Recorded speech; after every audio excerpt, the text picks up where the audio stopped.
हल्दी की रस्म में जो जो सामान लगेगा उसकी लिस्ट बनाने की जिम्मेदारी तुम्हारी है। जी माँ, आप बिल्कुल चिंता मत कीजिए, मैं सब संभाल लूंगी।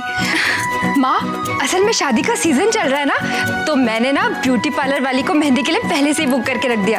ठीक किया ना माँ? बहुत अच्छा किया।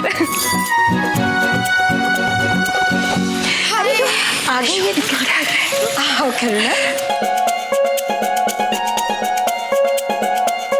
हाय मर गई, दिल्ली की गर्मी ने तो जान ले ली है। शॉपिंग करते करते इतनी थकान हो जाती है, ये तो घर आने के बाद ही पता चलता है। बहुत सारी शॉपिंग कर ली है तुमने। चाची आप बैठ के आराम कीजिए, मैं सबके लिए नींबू पानी बना कर लाती हूँ। दीदी, हमारे लिए नींबू पानी मत बनाइएगा। वो पंडित जी ने कहा है ना कि शादी होने तक हमें कुछ खट्टा नहीं खाना है। हाँ खुशी, मुझे याद है, तुम बिल्कुल चिंता मत करो। माँ जी, माता जी कहाँ है? वो पड़ोस की सरला आंटी है ना, उनकी तबीयत कुछ दिनों से ठीक नहीं है। माताजी उनका हालचाल पूछने गई है। जी।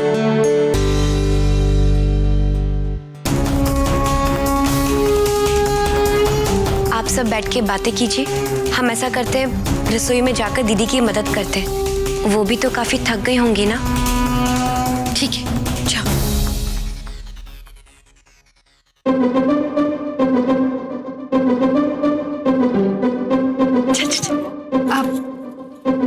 चाची, हम भी तो देखें आखिर आपने अपनी होने वाली बहू के लिए क्या क्या खरीदा है। हाँ हाँ परी, क्यों नहीं, देखो ना कितनी अच्छी अच्छी साड़ियाँ लाई हूँ।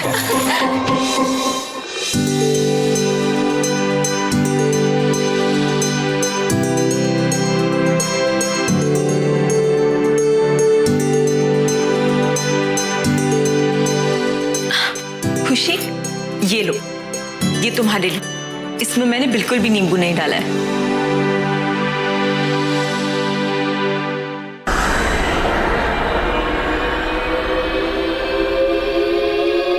दीदी, हम आपकी कुछ मदद कर दें?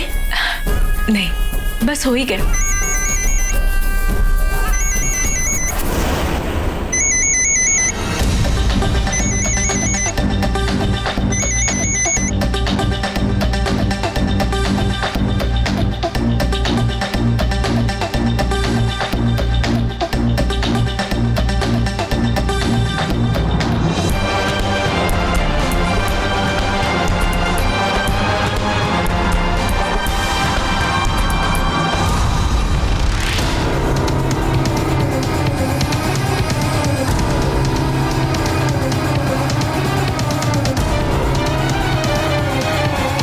और ये शरबत तुम्हारे लिए दीदी।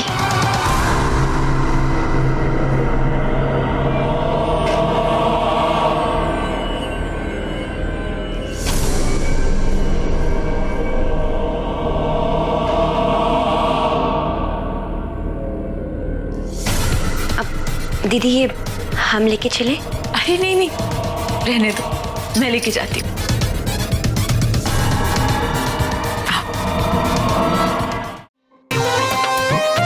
चाची, मानना पड़ेगा आपकी पसंद को। कितनी सुंदर साड़ियाँ लाई है आप, है ना भाभी? हाँ परी, जितनी सुंदर है लगता है उतनी महंगी भी है। क्यों चाची? हाँ हाँ बिल्कुल, एक लौती बहू है मेरी। अब कोई ऐसी वैसी साड़ी तो नहीं पहनाऊंगी उसे।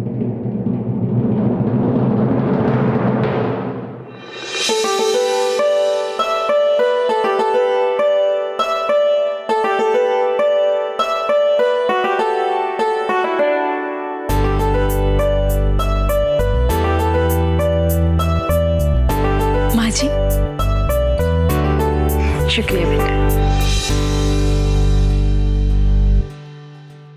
लो खुशी।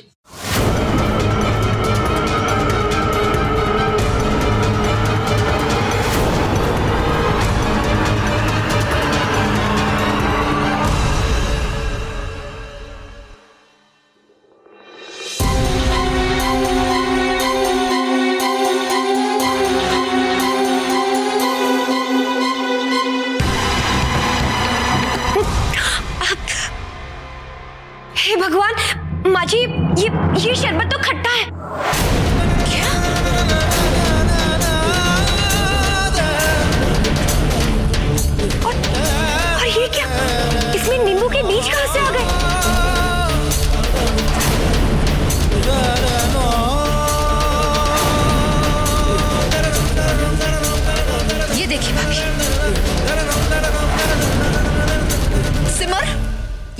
हरकत है। सब कुछ जानते हुए भी तुमने खुशी को खट्टा खिलाने की कोशिश की। अरे तुम भी अपनी बहन रोली की तरह क्या लापरवाह हो गई हो?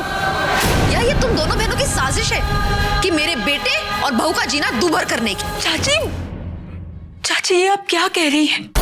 मैं भला ऐसा पाप क्यों करूंगी? मैंने शरबत में कुछ भी खट्टा नहीं मिला।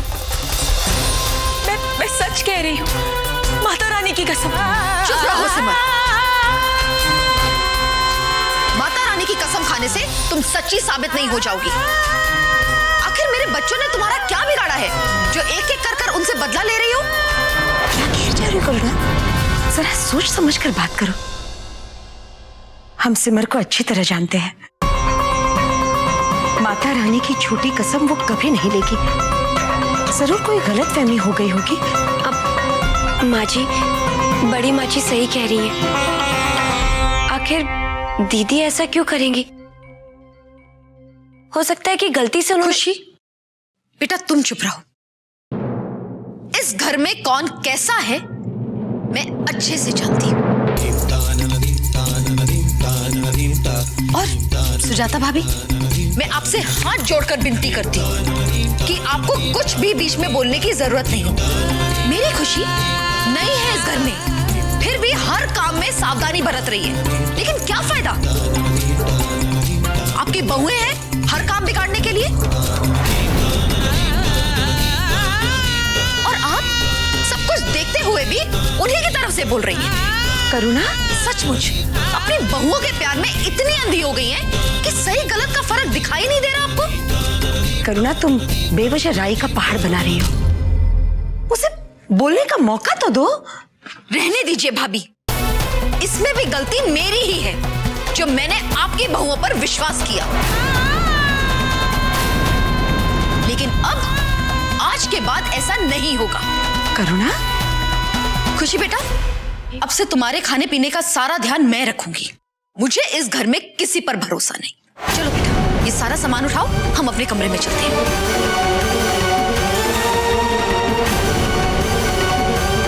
करुणा, सामान पहुंच जाएगा कमरे में। मुझे आपकी मदद की कोई जरूरत नहीं है भाभी, मैं अपना काम खुद कर सकती।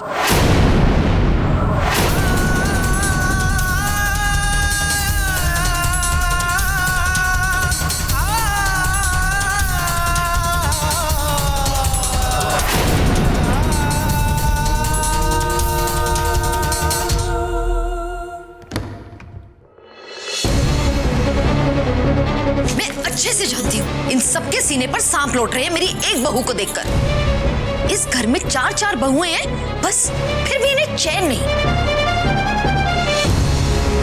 माँ जी, आप शांत हो जाइए। इतना गुस्सा करना आपकी सेहत के लिए अच्छा नहीं है। अरे खुशी बेटा, तुम नहीं जानती, ये रोली और सिमर ना बहुत चालाक है। जब से ये दोनों बहनें इस घर में आई है ना, बस जबरदस्ती अच्छा बनकर ना सबके दिलों पर राज कर रही है। सब दिखावा है माता जी को पटाने का। और अब जबकि मेरी बहू हर काम में उनसे भी बेहतर है, तो ये बात ना उनकी आंखों में चुभ रही है। खुशी बेटा, तुम बहुत सीधी हो। ये दोनों बहनें बहुत चालाक है।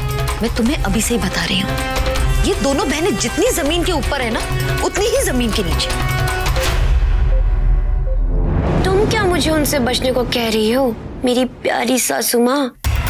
बचना तो अब उन दोनों को पड़ेगा, वो भी आपकी सीधी सादी बहू से। ठीक है खुशी, तुम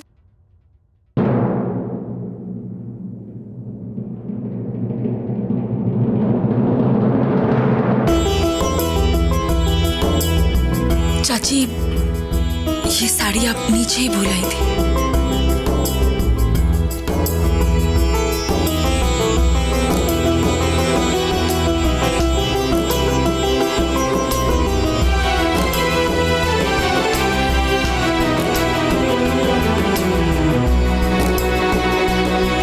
देखा खुशी, सामान रखने के बहाने हमारी बातें सुनने आई थी, अब खुद नीचे जाकर हमारी शिकायत लगाकर अच्छी बन जाएगी।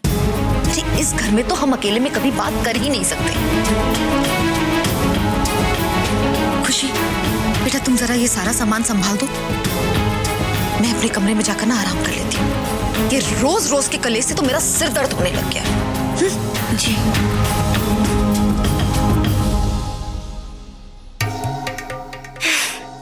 सर तो दुखेगा ही, क्योंकि आपने मुझे अपने सर पे जो बिठा रखा।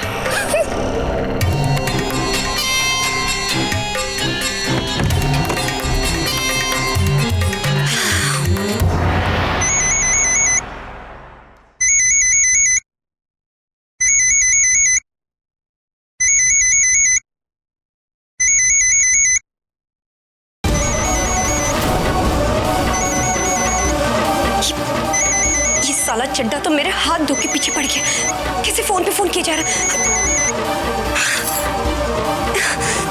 इस चड्डे के बच्चे को समझ में क्यों नहीं आता कि अगर मैंने बिल्लो रानी से खुशी का रूप लिया तो इसके पीछे जरूर कुछ मकसद होगा।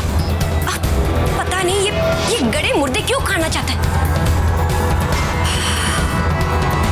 नहीं चड्डा, ये बात ध्यान से समझ लेना। मैं अपने मकसद के लिए अपने अतीत को रास्ते का पत्थर नहीं बनने दूंगी। जब तक खुशी का काम पूरा नहीं हो जाता, बिल्लो रानी को गुमनाम रहना होगा।